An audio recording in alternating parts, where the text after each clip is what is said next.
Good evening, ladies and gentlemen. My name is Clay, and I am the Bucks believer. NBA free agency began tonight, and it got off to a fantastic start for the Milwaukee Bucks as they were able to re-sign Bobby Portis despite him receiving much better offers from teams like the New York Knicks, Miami Heat, and Dallas Mavericks. This is a gigantic signing for the Bucks for a variety of reasons, but chief among those is what Portis means to the city of Milwaukee. He immediately became a fan favorite, endearing to the fans with his energetic style of play, and this would climax during the Bucks playoff run when Portis would receive chants of Bobby, Bobby, Bobby every single time that he entered the game. Portis signing this contract on a significant discount for the Bucks shows just how much this city means to him as well. He loves playing for fans that enjoy watching him play at the level that Bucks fans do, and he also feels that this franchise was ready to commit to him and take a risk in signing him last offseason, despite the fact that he had multiple unfortunate misgoings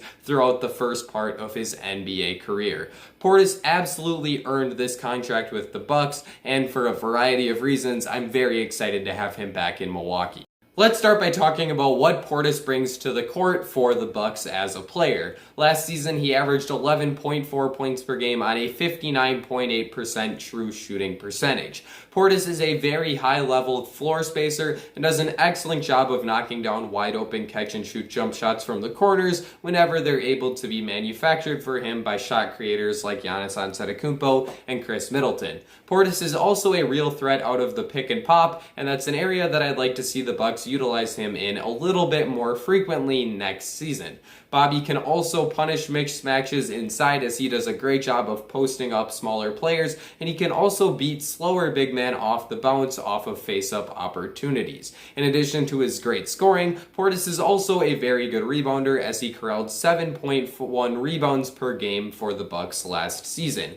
His offense is clearly the best part of his game, but Portis is also a very capable defensive player. He's not nearly as good as Brook Lopez is in the Bucks' frequently used drop coverage pick and roll defense scheme, but Portis is a clearly superior player to Lopez when it comes to switching out on the perimeter. This was completely evident for the Bucks in their Eastern Conference Finals series against the Atlanta Hawks and their NBA Finals series against the Phoenix Suns, where Portis's frequent switching was able to flummox two of the best opposing offenses in the entire NBA. Portis was also able to step up in a big way on offense in each of those two series. In the two biggest games for the Bucks this postseason, Game 5 against the Hawks and Game 6 against the Suns, Portis stepped up in a big way. In that Game 5 must-win game against Atlanta, Bobby had his best game of the playoffs, putting up 22 points. In the Game 6 NBA Finals closeout victory for the Bucks, Portis had his best game of that series, scoring 16 points and coming away with multiple timely buckets for Milwaukee down the stretch of the second half. Keeping Portis around is a huge deal for the Bucks because he's one of the best backup big men in the entire NBA, and he's going to bring a whole lot to the table for them both in next year's regular season as well as next year's playoffs. I actually think that Portis could have been more effective had he been utilized more frequently in the second round series of last season's playoffs against the Brooklyn Nets, but since Coach Bud hadn't yet realized that the switching scheme with Portis was the best option, he was constantly getting punished for putting Portis in the drop, so he ended up not playing Portis. I'm very excited to see what Bobby's role can be for the Bucks next season, especially if he's able to do a little bit more on both ends of the court for the Bucks. Now that we've broken down Portis as a player, let's get into the nitty-gritty of his new contract. Bobby signed a 2-year deal valued at $8.9 million with a player option on the second season. Bobby did this using his non-bird rights, which means that the Bucks were able to re-sign him without using any of their exception money. Portis received the maximum amount that he could have gotten using those non-bird rights, as he will receive 120% raises off of his current contract in each of the next 2 seasons. Portis will be eligible to re-sign after next year if he declines his player option as an early bird free agent, which means that he will be eligible for a much more lucrative extension following next year than he was eligible for after this year.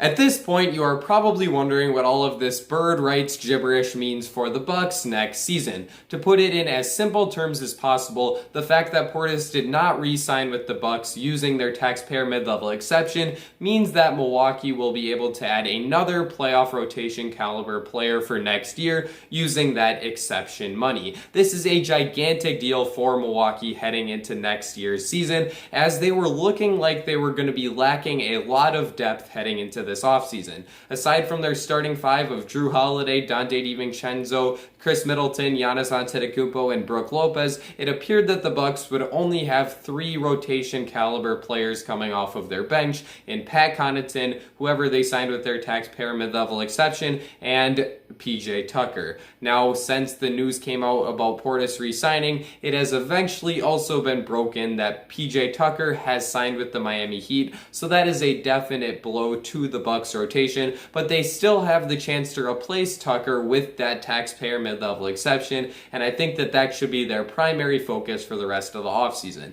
The 2 players that I would be looking at most in that $5.9 million exception would be Otto Porter and Nick Batum, 2 3-and-D wings that could replace what Tucker did for the Bucks last season at a very high level. Basically, the fact that Portis was willing to take another $1.5 million pay cut from the taxpayer mid-level exception down to his non-bird rights deal will help the Bucks add another playoff level contributor next year, and for that, we have to be even more thankful to Bobby for what he did for the Bucks in signing this wonderful contract.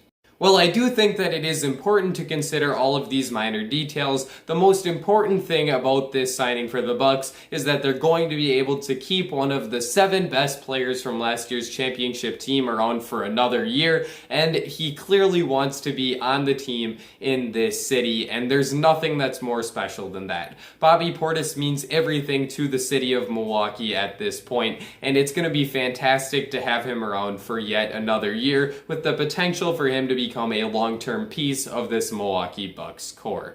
Thank you all for watching today's video. Be sure to leave a like and subscribe if you did enjoy, especially if you are a fellow Bucks believer. This is the place for you. Also, let me know in the comment section down below just how happy you are that we were able to hang on to Bobby Portis.